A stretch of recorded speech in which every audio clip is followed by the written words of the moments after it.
ভূরাজনীতির দাবার বোর্ডে গ্রেট নিকোবর দ্বীপপুঞ্জের অবস্থান ঠিক যেন চীনের গলার কাঁটা। ভারতের মূল ভূখণ্ড থেকে প্রায় ১৬০০ কিলোমিটার দূরে হলেও এটি সিঙ্গাপুর, ইন্দোনেশিয়া এবং অতি গুরুত্বপূর্ণ মালাক্কা প্রণালীর একদম দোরগোড়ায় অবস্থিত। এই প্রণালীটি চীনের জন্য কতটা সংবেদনশীল তা বোঝা যায় একটি পরিসংখ্যানে। বেজিংয়ের অপরিশোধিত তেল আমদানির ৮০% এবং মোট বাণিজ্যের ২/৩ পরিবাহিত হয় এই রুট দিয়ে। স্বাভাবিকভাবেই $১১ বিলিয়ন এই মেগা প্রকল্পের মাধ্যমে ভারত এখানে যে বেসামরিক, সামরিক বিমানবন্দর ও গভীর সমুদ্রবন্দর নির্মাণ করছে তা মালাক্কার ওপর দিল্লির একাধিপত্য ও কড়া নজরদারির সক্ষমতা বহুগুণ বাড়িয়ে দেবে।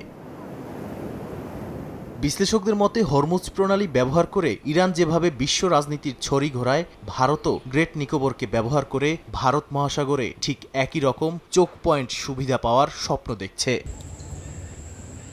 প্রাথমিকভাবে এই প্রকল্পকে সিঙ্গাপুর বা হংকংয়ের মতো কেবলই একটি বাণিজ্যিক হাব হিসেবে ব্র্যান্ডিং করা হলেও অভ্যন্তরীণ ও আন্তর্জাতিক বাধার মুখে মোদী সরকার এখন এর জাতীয় নিরাপত্তা ও কৌশলগত দিকটিকে সামনে আনছে। নয়াদিল্লি ভিত্তিক থিঙ্ক ট্যাঙ্ক অবজারভার রিসার্চ ফাউন্ডেশনের মতে, দ্রুত পরিবর্তনশীল ভূরাজনীতিতে ভারতের এই ভৌগোলিক অবস্থানের ফায়দা নেওয়াটা অত্যন্ত যৌক্তিক। দ্বীপপুঞ্জের রাজধানী পোর্ট ব্লেয়ার বর্তমান বিজয়াপুরমে অবস্থিত ভারতীয় সশস্ত্র বাহিনীর ত্রিসেবা যৌথ কমান্ডকে এই প্রকল্প আরও অপরাজেয় করে তুলবে। এর ফলে যুদ্ধকালীন পরিস্থিতিতে চীনকে চাপে রাখতে মালাক্কা প্রণালী অবরুদ্ধ করার একটি তাত্ত্বিক সুবিধা পাবে দিল্লি। তবে এই নৌ অবরোধের তত্ত্বকে অনেক অভিজ্ঞ সামরিক কর্মকর্তা আবার আকাশকুসুম কল্পনা বলেও উড়িয়ে দিচ্ছেন। কারণ যুক্তরাষ্ট্রের মতো পরাশক্তিও যেখানে সংকীর্ণ জলপথের নিশ্ছিদ্র অবরোধ ধরে রাখতে হিমশিম খায়, সেখানে ভারতীয় নৌবাহিনীর পক্ষে বিশাল ভারত মহাসাগরকে সম্পূর্ণ অবরুদ্ধ করা অসম্ভব বলাই যায়।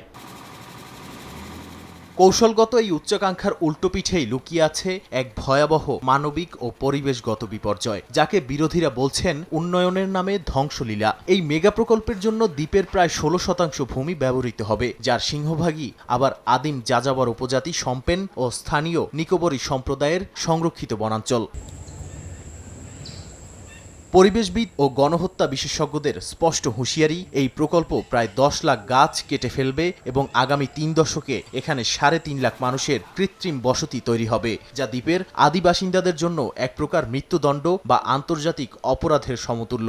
এছাড়া ২০০৪ সালের সুনামিতে ইন্দিরা পয়েন্টের চারপাশ যেভাবে তলিয়ে গিয়েছিল তা প্রমাণ করে সিসমিক জোন ৫ বা সর্বোচ্চ ভূমিকম্প ঝুঁকিতে থাকা এই দ্বীপে এমন ভারী অবকাঠামো নির্মাণ কতটা আত্মঘাতী হতে পারে।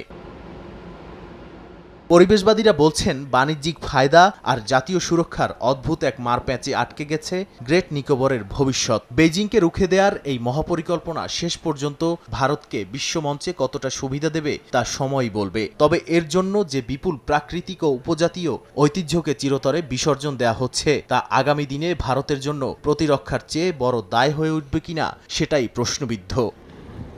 নাদিম মারজান, সময় সংবাদ।